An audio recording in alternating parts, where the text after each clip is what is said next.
ഞാൻ പല റിവ്യൂസും ഞാനിപ്പോൾ കണ്ടു. ഫാൻ ബേസിസിലാണ്, ഞാൻ തീർച്ചയായിട്ടും പറയാം, ഫാൻ ബേസിസിൽ മാത്രമാണ് ഈ ഒരു റിവ്യൂസും കാര്യങ്ങളൊക്കെ ഇപ്പോൾ വന്നുകൊണ്ടിരിക്കുന്നത്. തീർച്ചയായിട്ടും നാളെ ഒരൊറ്റ ദിവസം അല്ലെങ്കിൽ ഇന്നത്തെ ബാക്കിയുള്ള ഷോകൾ കഴിയുമ്പോൾ, അല്ലെങ്കിൽ ഫാമിലി ഷോസുകൾ അതേപോലെ തന്നെ നോർമൽ ഷോസ് കഴിയുമ്പോൾ എന്തായാലും തീർച്ചയായിട്ടും ഞാൻ പറയുന്നതെല്ലാം 100% സത്യമാണെന്ന് എന്തായാലും മനസ്സിലാവും. അത്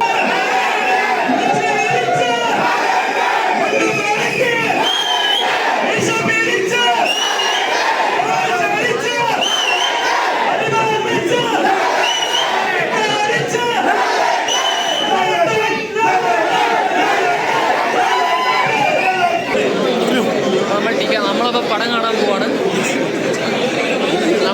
കാണാൻ പോവാണ്. കണ്ടിട്ട് നാട്ടിൽ തുടങ്ങി. ഇത് ലൈവ് അല്ല, ലൈവ് ഇട്ടിരുന്നെങ്കിൽ. അങ്ങനെ ഫൈനലി താണ്ടെ ടിക്കറ്റ് കിട്ടിയിരിക്കുകയാണ് കേട്ടോ.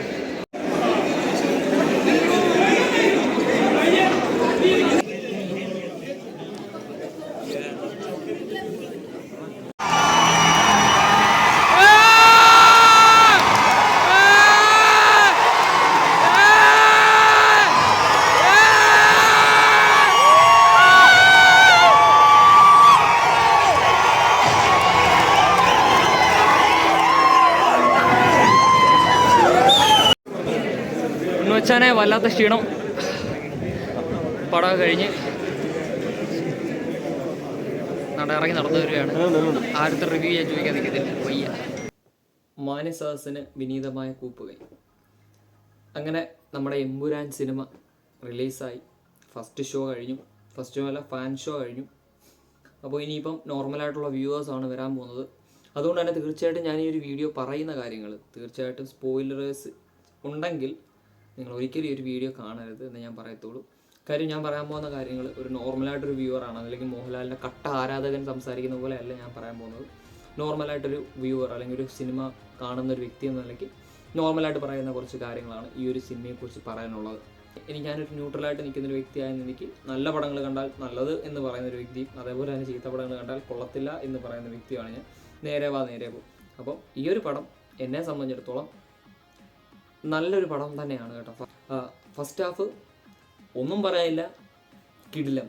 ലാലേട്ടൻ്റെ എൻട്രി മുതൽ ഇങ്ങോട്ട് വെടിക്കെട്ടായിരുന്നു. ഇൻ്റർവെല് സീൻ വരെ വെടിക്കെട്ടുകളുടെ പൂരം തന്നെയാണ്. ഉറപ്പായിട്ടും നിങ്ങൾ അത് മിസ് ചെയ്യാനേ പാടില്ല. കാര്യം ഇറ്റ്സ് അമേസിങ്.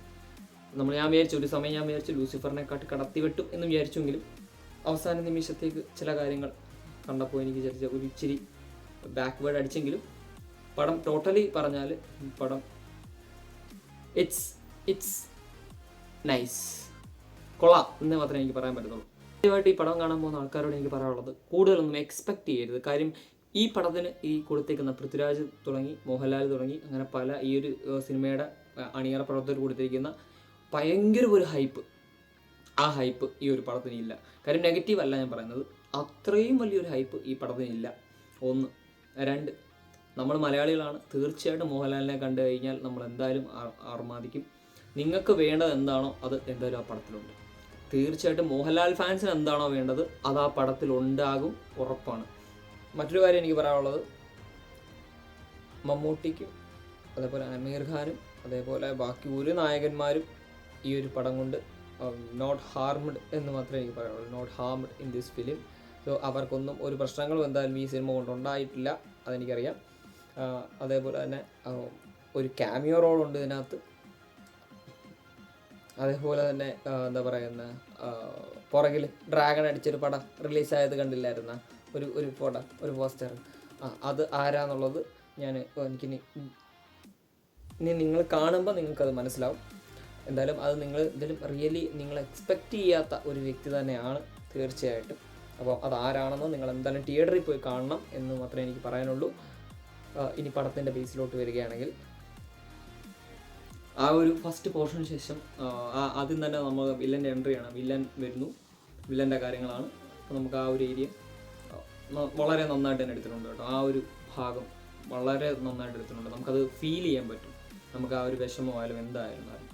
അതിനുശേഷം വരുന്ന ഒരു പോർഷൻ ആ ഒരു എന്താ പറയുക, കഥയിലേക്ക് കടക്കുന്നതിന് തൊട്ട് അല്ലെങ്കിൽ ലൂസിഫറുമായിട്ട് കണക്ട് ചെയ്യാൻ പറ്റുന്ന കുറച്ച് കോറുകളും കാര്യങ്ങളും ഒക്കെ ഒന്ന് ഇട്ടിട്ട് ശേഷം മോഹൻലാലിൻ്റെ എൻട്രി ഒന്നും പറയാനില്ല. കിഡിലൻ എന്ന് വെച്ചാൽ കിഡിലൻ സാധനം. അതിനുശേഷം എന്ന് വെച്ചാൽ മോഹൻലാലിൻ്റെ തന്നെ കുറച്ച് എൻട്രികളും കാര്യങ്ങളൊക്കെ പട്ടേന്ന് വരുമെങ്കിലും അതിനകത്ത് ഒരു എൻട്രി ഉണ്ട്, അത് ഒന്നും പറയാനില്ല, ഒരു രക്ഷയില്ലാത്ത സാധനം, ഒന്നും പറയാനില്ല. പിന്നെ അതേപോലെ തന്നെ കുറച്ച് ക്ലീശ സാധനങ്ങളുണ്ട് എന്ന് വെച്ചാൽ അത് പറയാൻ പറ്റത്തില്ല, കാരണം സ്പോയിലറായി പോകുമെന്ന് എനിക്കൊരു പേടിയുണ്ട് ഞാൻ ഈ പറയുമ്പോൾ. പക്ഷെ കുറച്ച് സാധനങ്ങളൊക്കെ നമ്മൾ കണ്ട് വന്ന ഒരു ഇത് തന്നെയാണ് കേട്ടോ. ഇനി പാട്ടിൻ്റെ സ്ഥലത്തിൽ അല്ലെങ്കിൽ സോങ്സ് വെച്ചേക്കുന്നത് സത്യം പറഞ്ഞാൽ ആ ഒരു പാട്ട് എന്താ പറയുക, എമ്പുരാനെ എന്ന് പറയുന്ന ഒരു സോങ്ങിൻ്റെ ആ ഒരു ശക്തി അത് നമുക്ക് പല സ്ഥലത്തും ഫീൽ ആവും. പക്ഷെ ആ ഒരു പടത്തിനകത്ത് ഏകദേശം എല്ലാ സ്ഥലത്തും ഈ പാട്ട് കുത്തി വെച്ചിട്ടുണ്ട്. സത്യം പറഞ്ഞാൽ അത് നല്ലൊരു നെഗറ്റീവായിട്ട്, സത്യം പറഞ്ഞാൽ ചെറിയൊരു നെഗറ്റിവിറ്റി നമുക്ക് എന്തായാലും അടിക്കും. കാര്യം ഈ പാട്ട് തന്നെയാണ് ഒരു ഉടനീളം ഓരോ പോർഷനിലും അടിച്ചുകൊണ്ടിരിക്കുന്നത്. അതിനുശേഷം പിന്നെ നമ്മളെ പഴയ പാട്ട് വരുന്നുണ്ട്. അതേപോലെ തന്നെ അതിൻ്റെ മറ്റൊരു വേർഷനാണ് വരുന്നത് കേട്ടോ. അതുപോലെ തന്നെ പുതിയൊരു പാട്ട് വന്നിട്ടുണ്ട്. അപ്പോൾ അതേപോലെ തന്നെ പുതിയൊരു പാട്ടും കാര്യങ്ങളൊക്കെ അതിനകത്ത് ആഡ് ചെയ്യാൻ ശ്രദ്ധിച്ചിട്ടുണ്ട്. പിന്നെ നമ്മൾ സെക്കൻഡ് പോർഷനിലോട്ട് അല്ലെങ്കിൽ സെക്കൻഡ് ഹാഫ് വരുമ്പോഴത്തേക്കും അതിനകത്ത് ഉണ്ടാകുന്ന എന്താ പറയുന്ന വില്ലനുമായിട്ടുള്ള കുറച്ച് സ്റ്റോറി ബേസ് കണക്ട് ചെയ്യുന്നതിൻ്റെ കുറച്ച് ബുദ്ധിമുട്ടുകൾ കാര്യങ്ങളൊക്കെ ആയിട്ട് അങ്ങനെ കുറച്ച് രീതിയിലേക്ക് കഥകളൊന്ന് ചേഞ്ച് ആവും.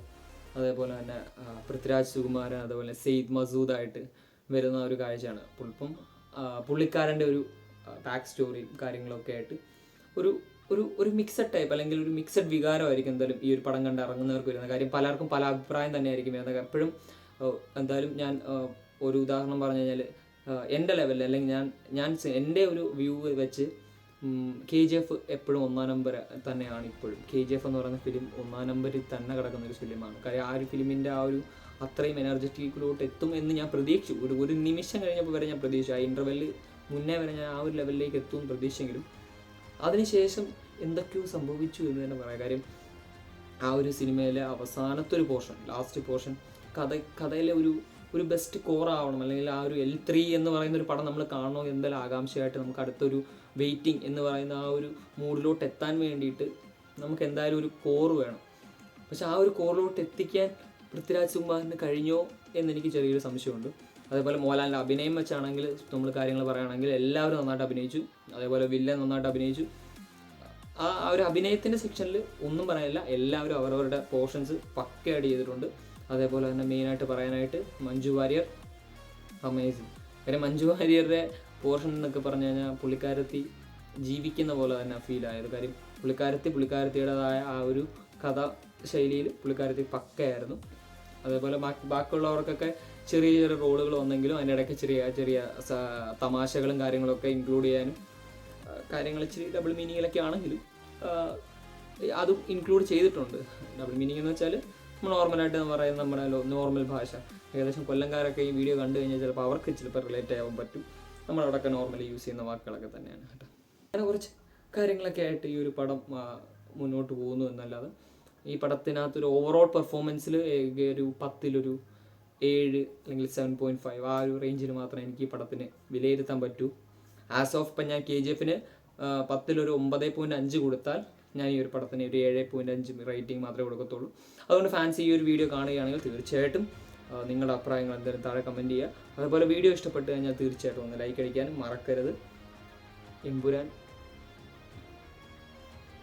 ഓൾറൈറ്റ്, അത്രേ എനിക്ക് പറയാനുള്ളൂ. സോ പുതിയതായിട്ട് വീഡിയോ ആയിട്ട് വരാം.